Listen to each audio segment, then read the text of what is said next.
Fala comigo, meu amigo, fala comigo, minha amiga. Professor Felipe Fazolino na área, muito prazer. Plano de História no ar mais uma vez e hoje eu vim te trazer uma aula sobre fascismo. Hoje tu vai sair daqui sabendo o que foi o fascismo, aonde surgiu o fascismo, como surgiu o fascismo, quais foram as características até as portas da Segunda Guerra Mundial. Então tu segura aí para tu acompanhar tudo.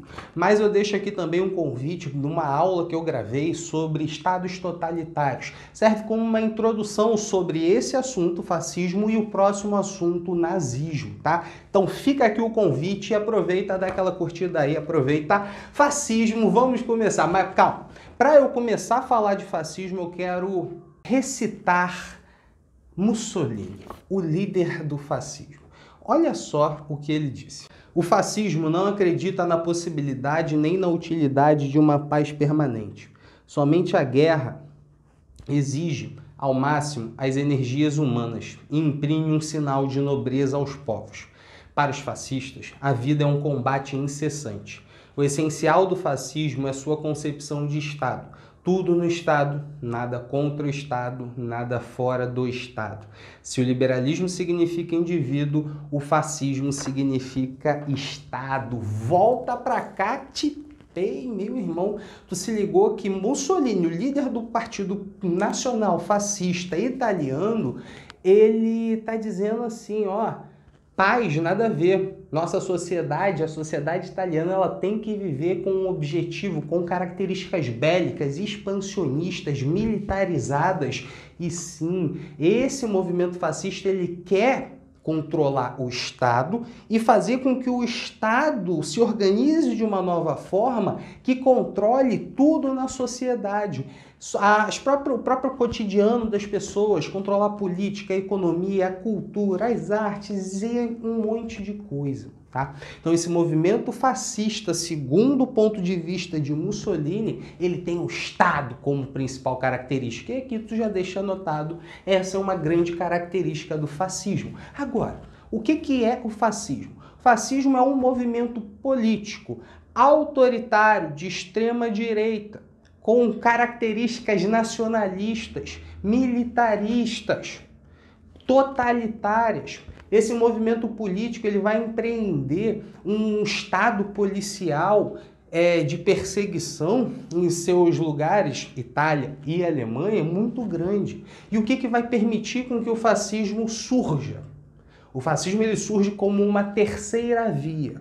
Sim, uma via além do liberalismo democrático e além do socialismo.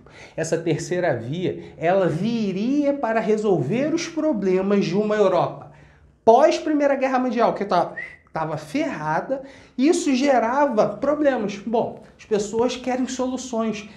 Muitas viam o socialismo ou o liberalismo democrático como a solução. Ficava naquela briga. Aí surge uma galera com características extremamente autoritárias, nacionalistas e ideias extremamente violentas. Essa galera, ela se desenvolve a partir dessa crise.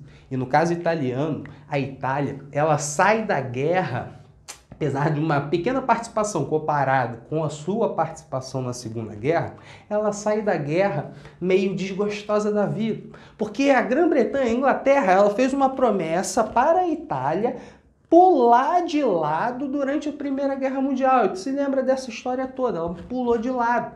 Falaram assim, pô, Itália, sempre te quis, vem cá pro nosso lado, te dou tudo o que tu quiser, terras, colônias, teu império vai estar feito. Gente, a Itália aceitou e a guerra acabou. Os tratados de paz nenhum beneficiaram a Itália e a Itália, além de estar em crise em todos esses sentidos, está com aquele sentimento nacional de desgosto, porque eles se sentiram, foram passados para trás. E é esse contexto que grupos de esquerda e de direita se fortalecem. Um deles é o germe, a origem do Partido Fascista. Os esquadrões de combate, financiados por industriais, grandes comerciantes, pessoas ricas para combater comícios, greves, manifestações, reuniões de comunistas, socialistas, taxistas e tudo mais. Esses esquadrões de combate, eles vão atrair apoio dessa elite porque eles são anticomunistas. A elite, ela tem pavor do comunismo, mas ela também atrai a classe média, que tende a ser nas sociedades uma classe social que em épocas de crise costuma se tornar mais conservadora e às vezes até reacionária. Isso explica seu envolvimento com o fascismo. E ao longo do início da década de 1920, esses esquadrões eles se politizam, eles se tornam um partido político, sendo que nesse momento, 1921, esse novo partido político, Partido Nacional Fascista, que tem o nome fascista por causa do FAT, olha só o FAT, o que era? Esse instrumento de punição, de símbolo de punição do Império Romano, que tem esses feixes de madeira que representam a união da sociedade, independentemente da sua classe social. E esse negócio vermelho que está aí, ó, significa que é o Estado, ó, amarrando todo mundo para todo mundo ficar forte, rígido. Essa é uma outra característica do fascismo. Tá anotando? Já é a segunda, né? Que é o corporativismo. Agora, eles se basearam nesse símbolo para criar o nome Partido Nacional Fascista. Mas nesse momento eles já tinham milícias formadas, quase que grupos paramilitares paralelos às Forças Armadas do próprio partido. A porrada estancava, a chinela cantava. Não só na Itália, mas em outros lugares também, entre esquerda e direita e esquerda, comunistas, socialistas, anarquistas e todo mundo. Esse é o início do fascismo, situação crítica. Agora, o fascismo, ele só vai assumir o poder mesmo após um golpe de Estado, a Marcha sobre Roma, feita inclusive com uma participação de dezenas de milhares de membros dos Camisas Negras, a tal milícia fascista que vão em direção ao palácio do rei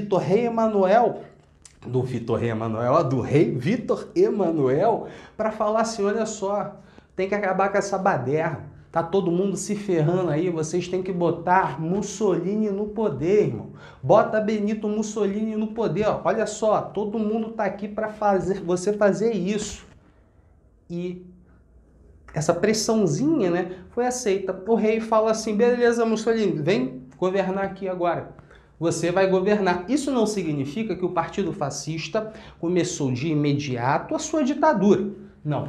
O governo foi dividido em fases, e essas fases aqui, elas mostram como as coisas foram sendo construídas. Nesse momento, ainda há democracia, teoricamente, né? Logo, a oposição, especialmente a esquerda, os socialistas, eles começavam a cair em cima, no parlamento, nas ruas, nos jornais, em todos os lugares, os caras começavam a cair em cima, falando um absurdo, criticando os fascistas, criticando o Mussolini. Então essa oposição, ela já começa a ser perseguida pelos Camisas Negras e outros mais, né? Esses atentados contra a oposição tinham o objetivo de miná-la. Logo, eliminando a oposição, eles conseguem crescer e se fortalecer. E eles, inclusive, fazem uma mudança na legislação eleitoral, o que beneficia o partido. E por volta desses anos aqui, eles conseguiram eleger 2/3 do parlamento. Isso significa que eles, os fascistas, eles são agora a maioria dentro da política italiana. E eles chegaram lá por meio de uma democracia, entre aspas, né? Salvo umas coisas aqui. Galera, o Duce está chegando. Isso só vai fazer com que eles, os fascistas, controlem a política em seu favor, fazendo com que Mussolini consiga controlar totalmente as estruturas do Estado. Ele, como um grande líder, anota aí, outra característica do fascismo, a presença de um grande líder carismático. Ele, o Duce, o líder, o grande, um cara que é o único capaz para guiar toda a nação e nos elevarmos novamente à posição que nós sempre deveríamos ter ficado desde o Império Romano. Outra característica do fascismo, anota, simbologia do Império Romano, corta para cá. Nesse momento que eles estão se fortalecendo, eles estão aumentando suas perseguições e eles estabelecem um Estado quase que totalitário. Mas eles criam coisas interessantes. Eles estabelecem uma carta de leis trabalhistas, basicamente para controlar essa classe trabalhadora e trazê-la cada vez mais para baixo das asas do Estado. Eles fazem um acordo com a Igreja Católica que dá fim à questão romana, que teve início lá na época da unificação italiana. Dá uma revisada aí. E isso fez com que fascismo e Igreja Católica se aproximassem. E para o desenvolvimento econômico, investimento na indústria. Só que a indústria bélica, que não foi feita à toa, foi feita para ser usada. Usada nas invasões na África logo no fim dos anos 30, antes da Segunda Guerra Mundial. Algumas dessas colônias foram usadas como bases militares para a Segunda Guerra Mundial. E é isso. Mussolini e seu governo não acaba aqui. Mas aqui a gente já começaria uma nova história, que é a Segunda Guerra Mundial. Então a gente deixa para aquele momento. Se tu ficou até aqui, não esquece de dar aquela curtida, tá? Um beijo, fui!